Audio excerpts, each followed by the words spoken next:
Penetapan pasangan Munafri Arifuddin dan Alia Mustika Ilham sebagai calon wali kota dan wakil wali kota Makassar terpilih diumumkan KPU Makassar dalam rapat pleno terbuka. Penetapan pasangan ini dilakukan setelah Mahkamah Konstitusi menolak gugatan sengketa hasil Pilwalkot Makassar yang diajukan pasangan nomor urut 3 Indira Yusuf Ismail dan Ilham Fauzi Arif. Dalam pemilihan wali kota dan wakil wali kota Makassar, pasangan bertagline mulia ini unggul dengan perolehan suara 319.112 atau 50,7% dari total suara sah. Usai penetapan, KPU Makassar menyerahkan salinan penetapan ke DPRD Kota Makassar. Ini sudah pada proses di ujung.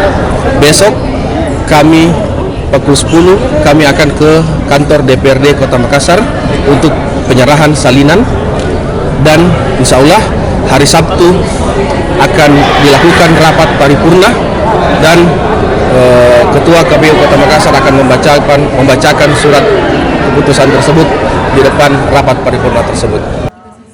Wali Kota Makassar terpilih Munafri Arifuddin bilang di awal kepemimpinannya akan melakukan sinkronisasi program.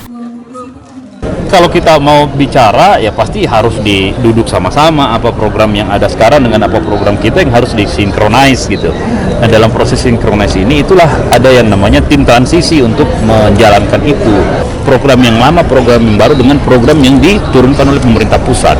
Nah, ini nanti yang akan kita coba, yang mana menjadi prioritas kita, yang mana menjadi main priority, mana yang menjadi second priority dan sebagainya. Nah, ini yang harus cepat kita jalankan sama-sama untuk merubah itu sehingga pola perpindahannya ini harus lebih smooth.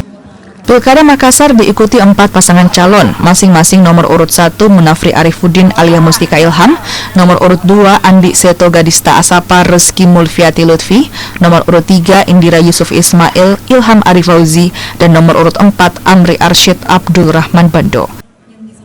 Arif Tirtana, Kompas TV, Makassar.